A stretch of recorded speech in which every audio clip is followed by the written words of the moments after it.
하나님의 말씀은 잠언 30장 7절에서 9절의 말씀입니다. 잠언 30장 7절에서 9절의 말씀, 구약성경 945면에 있습니다.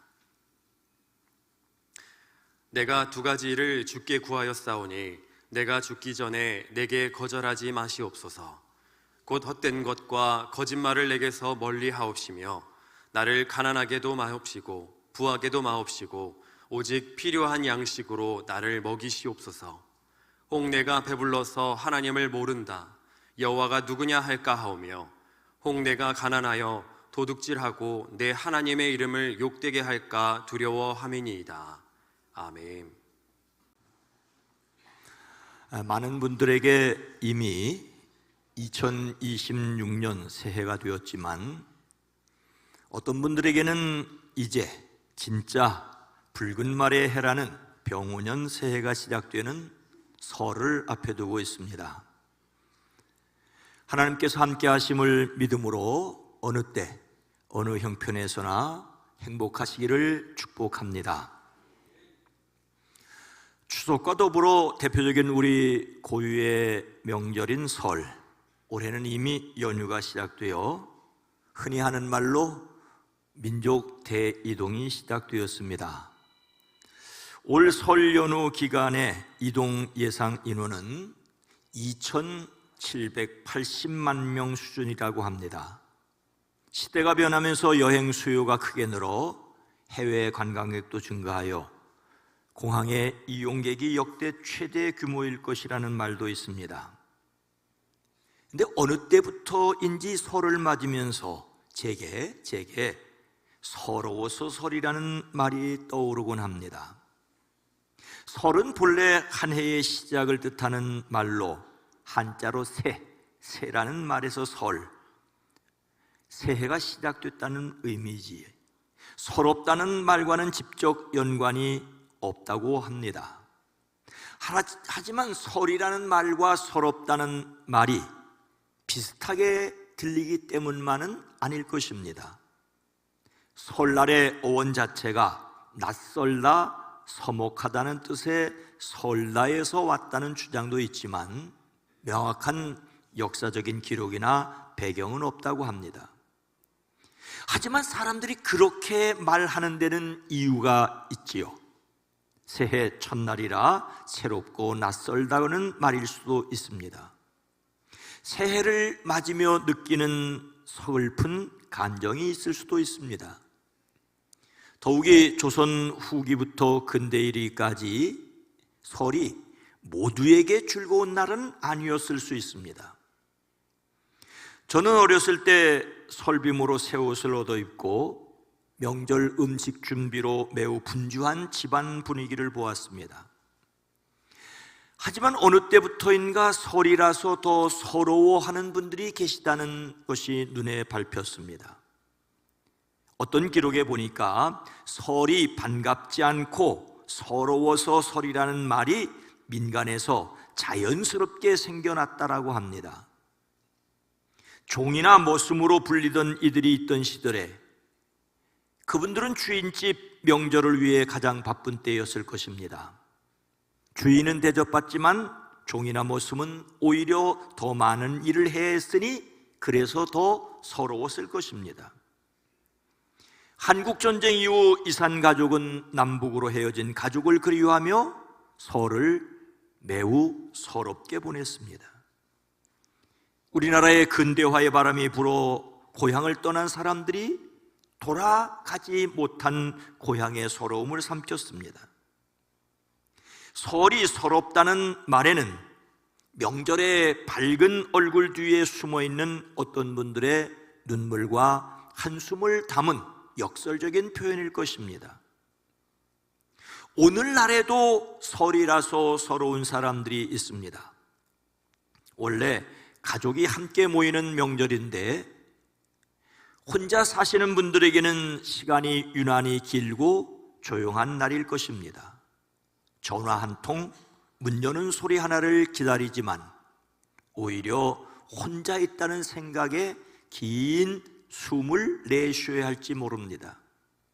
어떤 분들에게는 기쁜 기억과 함께 상실의 기억이 동시에 몰려오는 날일 수도 있습니다.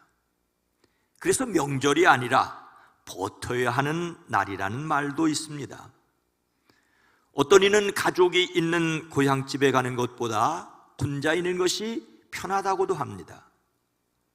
그런가 하면 남들이 쉬는 날에 남의 가족을 위하여 일해야 하는 사람들도 있습니다.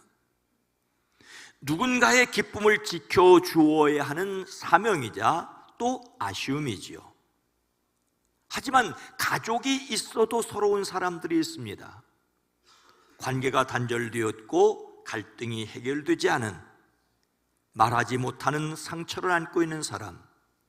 그래서 설이 가장 힘든 이유는 외로워서가 아니라 외로움을 감춰야 해서일 수도 있습니다.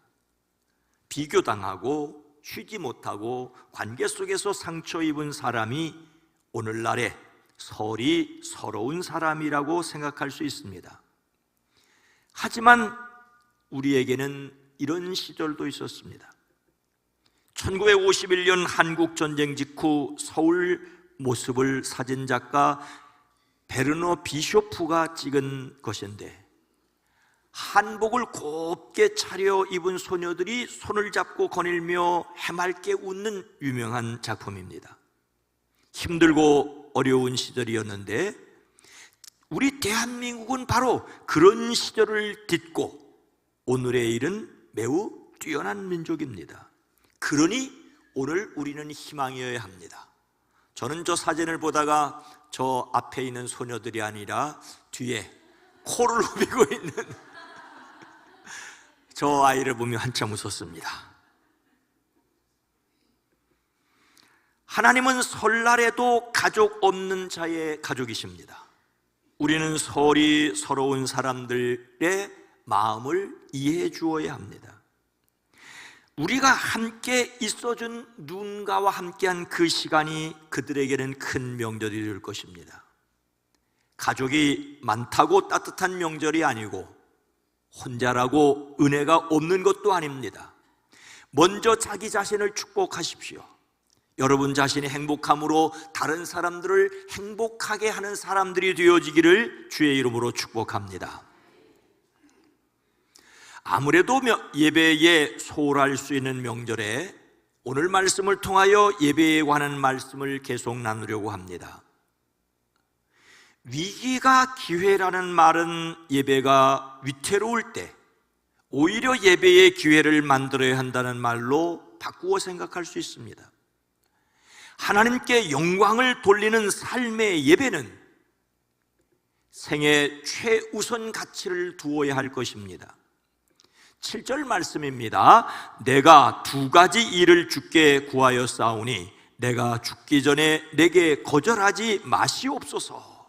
오늘 말씀은 잠언 말씀 가운데 한 부분으로 30장 1절에 아굴의 잠언이라고 하였습니다. 아굴이라는 사람의 이름은 여기에만 나오기 때문에 그 이상을 알려진 바가 전혀 없습니다. 아굴의 아버지로 소개된 야게라는 이름도 여기에만 있습니다. 유대 학자들과 초대 교부들은 아굴은 솔로몬이고 야게는 다윗이라고 생각하기도 했습니다. 그분들이 누구였다는 것보다 더 중요한 것은 그분들의 이름을 빌려 우리에게 전해진 말씀의 내용입니다.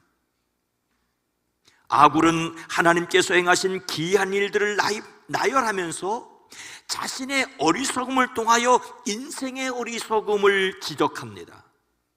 그리고 이런 사람에 비하여 하나님께서 하시는 말씀은 모두 순결하며 의지하는 사람들에게 방패라고 말합니다. 연약하고 보잘것없고 어리석기조차 한 사람의 방패이신 하나님께 간구합니다. 진지하게 간청합니다. 어리석은 사람이 자신에게 지혜 없음을 인정하고 하나님께 자신의 삶의 문제를 아뢰는 내용입니다. 내가 죽기 전에 내게 거절하지 마시옵소서. 내가 죽기 전까지 반드시 하나님께서 이루어 주실 것을 간청하는 내용입니다. 하나님께서 반드시 이루어 주셔야 될 것을, 들어 주셔야 될 것을 강조합니다. 더욱이 죽음이라는 단어를 사용하여 그 간절함을 더욱 생생하게 전달합니다. 죽기 전에, 즉 생전에 반드시 하나님께서 이루어 주셔야 할 일생의 최대의 과제라고 할 수 있습니다. 아굴의 관군은 그의 간절한 기도의 내용은 그의 인생 목적이었고 생의 최우선 가치라고 할 수가 있습니다. 죽음을 염두에 두고 목숨을 걸고 하는 말이니 이것이 얼마나 절실하고 얼마나 간절한지를 짐작할 수 있습니다.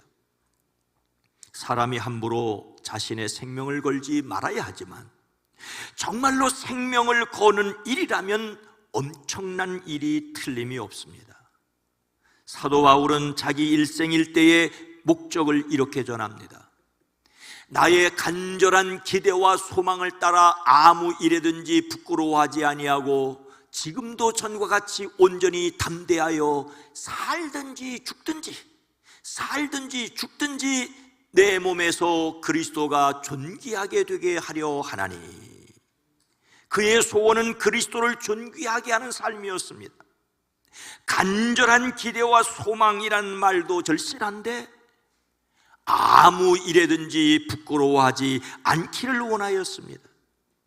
결정적으로 온전히 담대하여 살든지 죽든지라고 말하고 있습니다. 이것이 사도 바울의 최고 가치임에 틀림이 없습니다. 그는 자신의 삶을 통하여 그리스도를 존귀하게 되기를 바랬습니다.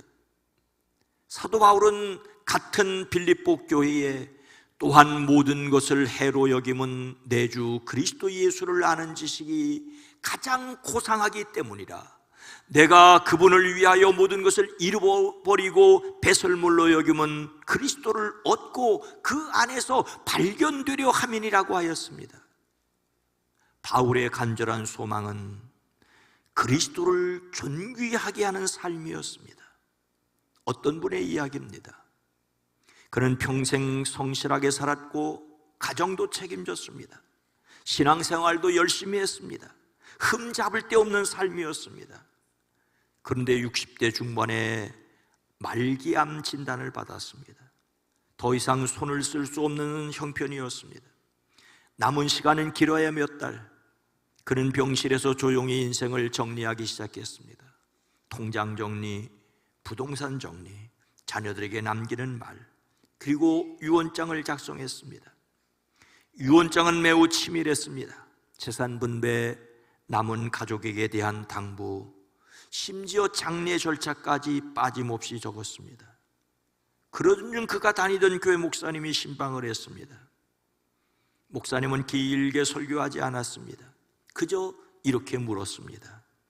이 인생에서 끝까지 붙잡고 싶은 한 가지가 무엇입니까? 이 인생에서 끝까지 꼭 붙들고 싶은 한 가지. 그 질문 앞에서 그는 한참을 아무 말도 못했습니다. 그리고 조용히 흐느껴 울었습니다. 목사님, 저는 평생 옳게 살려고 했었습니다. 그런데 지금 돌아보니 하나님께 제 삶 자체를 드렸다고 말할 수는 없습니다. 예배당에 다녔지만 삶의 중심은 늘 책임, 체면, 성공, 안정이었습니다. 그날 그는 유언장을 다시 꺼냈습니다. 맨 마지막 장 맨 아래에 한 줄을 추가했습니다. 나는 살든지 죽든지 내 인생이 하나님께 영광 되기를 원한다. 나의 남은 삶과 죽음마저 예배가 되게 하소서. 그는 그 문장을 쓰고 나서 이 한 줄이 내 인생에서 가장 늦게 발견한, 그러나 가장 중요한 문장이라고 말했습니다. 그는 얼마 후 조용히 하나님께 부름을 받았습니다. 그의 장례식은 화려하지 않았습니다. 그러나 함께하였던 성도들은 한결같이 이렇게 말했다고 합니다. 그분의 마지막은 어떤 설교보다도 더 큰 예배였다고. 여러분은 죽음 앞에서도 하나님께 드리는 간절한 소원이 무엇입니까? 목숨까지 다 걸고 정말로 원하는 것이 무엇입니까? 하나님께 영광을 돌리는 삶의 예배는 인생을 진실하게 살아가야 할 이유입니다. 8절 말씀입니다. 곧 헛된 것과 거짓말을 내게서 멀리 하옵시며 나를 가난하게도 마옵시고 부하게도 마옵시고 오직 필요한 양식으로 나를 먹이시옵소서. 아굴이 자신의 목숨을 걸고 구하였던 두 가지는 그의 생애 최고의 가치였습니다. 그 두 가지는 다른 것이 아니라 헛된 것과 거짓말을 멀리하는 것, 그리고 가난하지도 부하지도 않은 것입니다. 그는 허위와 거짓말을 멀리하고 가난하지도 부하지도 않기를 바랬습니다. 그가 하나님께 구한 인생의 최고의 가치는 결코 거창한 것이 아닙니다. 어쩌면 지극히 평범하고 초라하기조차 합니다. 어떤 사람이 거짓말을 멀리하고 가난하지도 부하지도 않기를 바란다고 말한다면, 그것을 목숨 걸고 원한다고 말하면 곁에 있는 사람이 입을 가리지도 않고 웃을 수 있습니다. 그러나 그것이 아굴의 소원이었습니다. 어떻게 이것이 그에게 목숨을 걸고 기도하는 생애 최고의 가치였을까요? 그는 먼저 헛된 것과 거짓말을 내게서 멀리 하옵소서라고 하였습니다. 앞서 그는 자신의 전적 무능력을 고백하면서 자신을 하나님의 전능하신 손에 맡겼습니다. 그는 자신이 헛된 것, 즉 공허하고 허무한 것을 쫓아서 살 수 있다는 것을 깨달았습니다.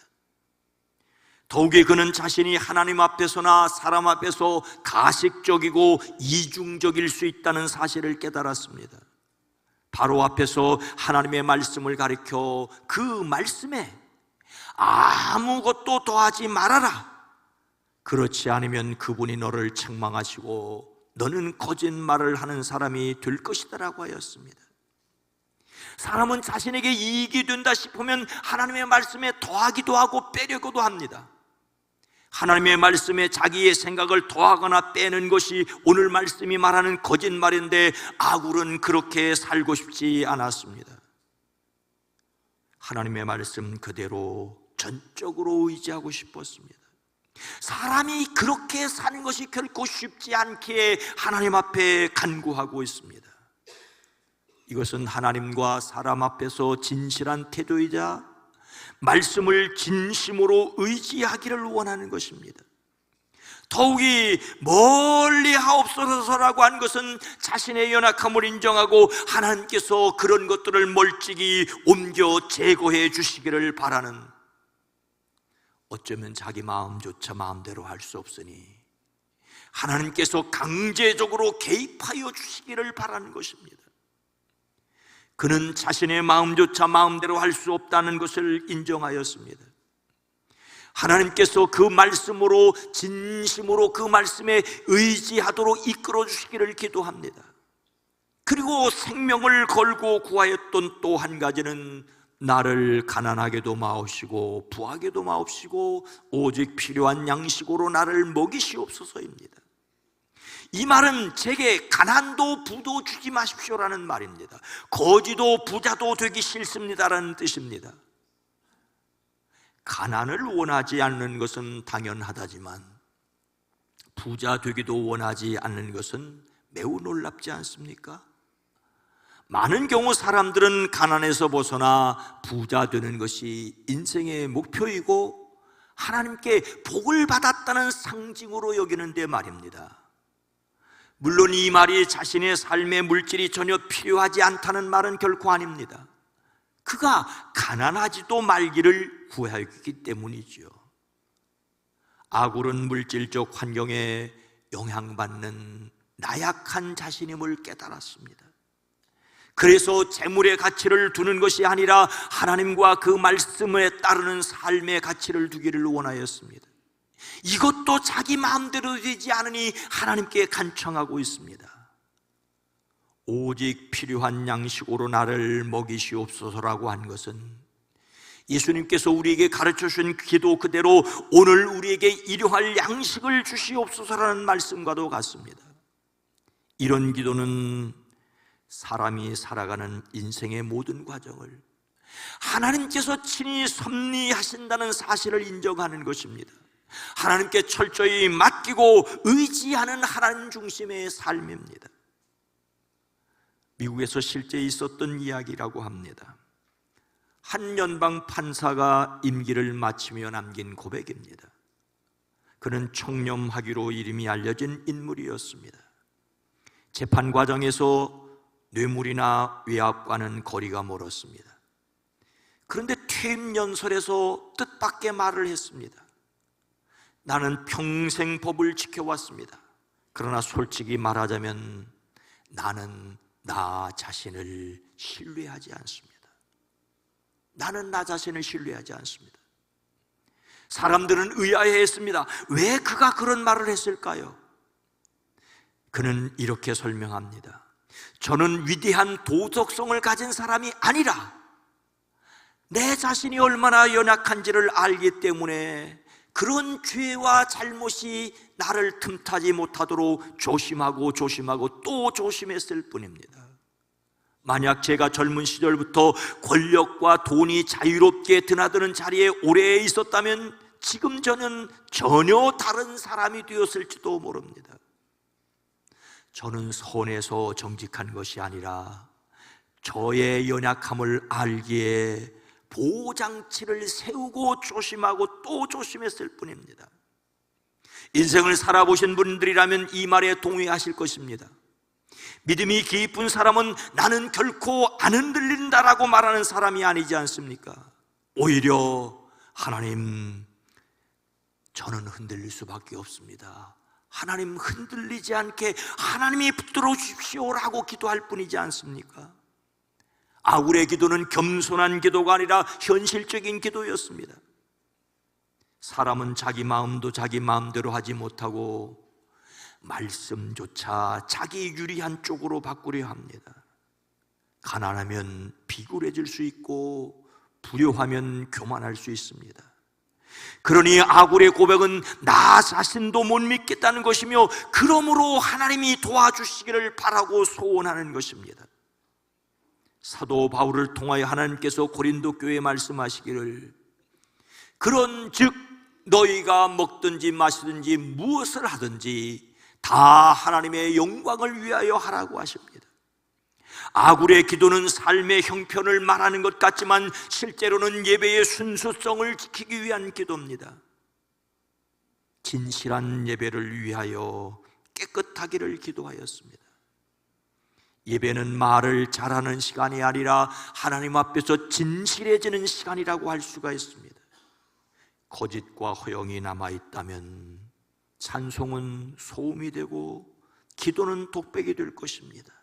그 귀한 헌금조차 낭비일 수 있습니다. 참된 예배는 먼저 하나님 앞에서 진실함을 회복하는 데서 시작합니다. 그것이 바로 하나님께 영광을 돌리는 삶의 예배가 시작되는 것입니다.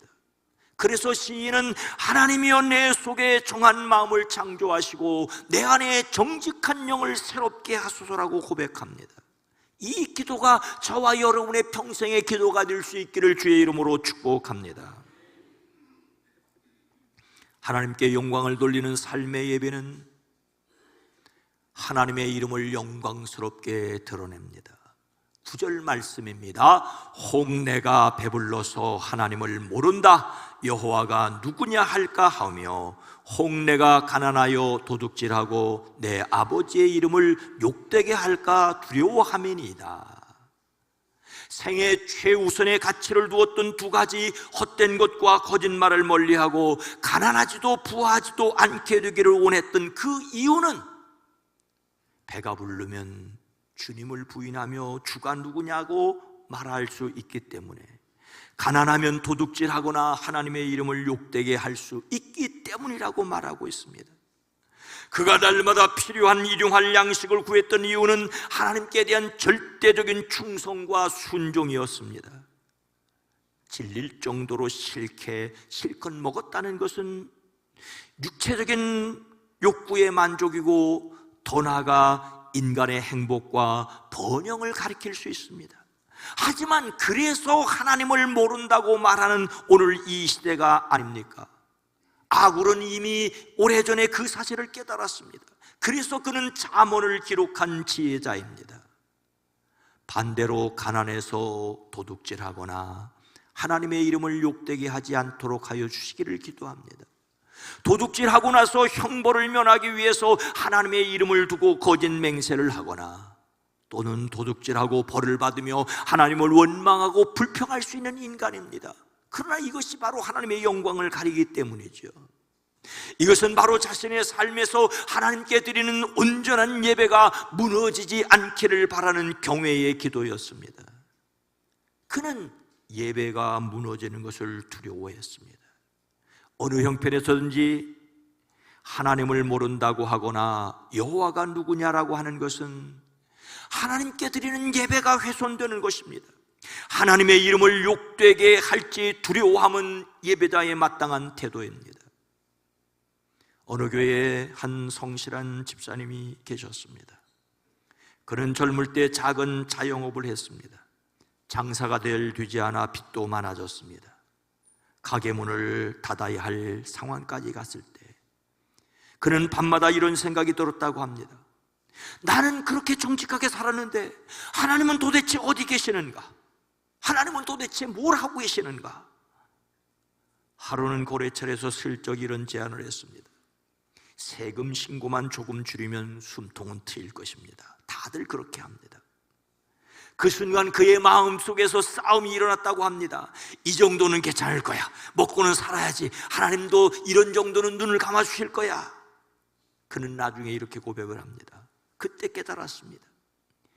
가난이 무서운 것이 아니라 가난 때문에 하나님을 원망하고 하나님의 이름을 내 편리함에 끌어들이는 것이 무섭다는 것을 깨달았습니다. 그는 깎아스로 유혹을 뿌리쳤습니다. 생활은 여전히 힘들었지만 그래도 그의 예배 생활은 무너지지 않았습니다. 오랜 시간이 지나고 상황이 완전히 달라졌습니다. 사업이 안정되고 직원도 늘고 경제적 여유가 생겼습니다. 문제는 또 생겼습니다. 주일 예배를 소홀히 하기 시작했습니다. 기도는 점점 짧아졌고 하나님께 묻기보다는 이 정도면 내가 대단하지 않은가라는 생각이 점점 많아졌습니다. 어느 날 그는 거울을 보며 이런 생각을 했습니다.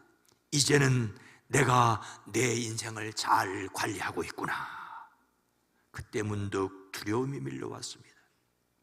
가난할 때는 그렇게 하나님께 매달렸는데 지금은 하나님을 잊고 있다는 사실이 갑자기 너무 무서워졌습니다. 그래서 그는 하나님께 기도합니다. 하나님, 저를 잘 살게 하지 마시고 하나님을 잊지 않게 해주십시오. 부족해도 좋고 넘치지 않아도 좋습니다. 예배만, 하나님을 기억하는 것만 잊지 않게 해주십시오. 아굴이 두려워했던 것은 가난도 부여도 아닙니다. 그 어떤 형편에서도 예배자가 아닌 다른 사람이 되는 것을 두려워했습니다. 배고픔이 나를 교만하게 만들까 두렵습니다. 가난이 나로 하나님을 원망하게 만들까 두렵습니다. 어느 쪽이든 하나님의 이름을 욕되게 할까 두렵습니다. 이것이 바로 예배의 자유의 경외심입니다. 아굴은 형편을 두려워하지 않은 것이 아니라, 형편을 두려워한 것이 아니라 형편 때문에 예배가 무너질까 두려워했습니다. 예배는 주일 1시간의 문제가 아니라 하나님의 이름을 어떻게 여기냐는 삶의 문제입니다. 기도의 중심은 나의 성공이 아니라 하나님의 이름이어야 합니다. 참된 예배자는 하나님의 이름을 위한 삶이어야 합니다. 자기 삶에서 헛된 것과 거짓말을 멀리해달라는 기도는 내 자신이 의롭다는 말이 아니라 하나님 없이는 나 자신도 어찌할 수 없다는 신실한 고백입니다. 가난하게도 부하게도 말아달라는 것은 하나님께 전적으로 자신의 삶을 맡기는 것입니다. 이것이 삶으로서 하나님의 이름을 드러내는 삶의 예배자입니다. 이것이 저와 여러분의 일생의 가치가 되어지기를 주의 이름으로 축복합니다. 사랑하는 성도 여러분, 하나님께서 사도 바울을 통하여 로마 교회에 이렇게 말씀하십니다. 그러므로 형제들아, 내가 하나님의 모든 자비하심으로 너희를 권하노니 너희 몸을 하나님이 기뻐하시는 거룩한 산 제물로 드리라. 이는 너희가 드릴 영적 예배니라. 예수님을 믿음으로 하나님의 자녀가 된 사람들에게 그러므로 이렇게 하라고 하십니다. 그러므로 여러분의 몸을 하나님께서 기뻐하실 거룩한 산 제물로 드립시오. 이것이 여러분이 드릴 예배입니다. 여러분은 이 시대의 풍조를 본받지 말고 마음을 새롭게 함으로 변화를 받아 하나님의 선하시며 기뻐하시며 온전하신 뜻이 무엇인지를 분별하도록 하십시오라고 합니다. 사도 바울은 하나님의 모든 자비하심을 의지하여 성도들에게 권면했습니다. 우리는 하나님의 자비하심을 힘입어 삶으로 드리는 예배에 도전해야 합니다. 명절을 맞아 분주할 수 있고 설이기에 서러울 수 있는 형편에서 삶의 예배자로서 하나님 앞에서는 부족한 것도 없고 남는 것도 없습니다. 하나님 앞에 머리를 숙임으로 그 하나님의 능력을 힘입어 그 이름을 드러내는 저와 여러분 모두가 되기를 주의 이름으로 축원합니다. 거룩하신 하나님, 자비로우신 주님, 우리가 얼마나 연약한지요. 힘이 없으면 낙심하고 힘이 있으면 자랑하고 싶어지고 가난하면 비굴해질 수 있고 부유하면 교만해질 수 있는 우리 자신이기에 어느 때 어느 형편에서나 하나님을 의지함으로 겸손할 수 있고 하나님의 이름을 드러낼 수 있는 우리가 되어지게 하옵소서. 가족과 함께 있으면 함께 있어서 기쁘고 혼자 있으면 혼자 주님을 묵상하기에 행복할 수 있는 저희들 되어지게 하옵소서. 어느 때 어느 형편에서나 주님이 우리를 지켜주심을 경험케 하옵소서. 그리스도이신 예수님의 이름으로 간절히 기도드리옵나이다. 아멘.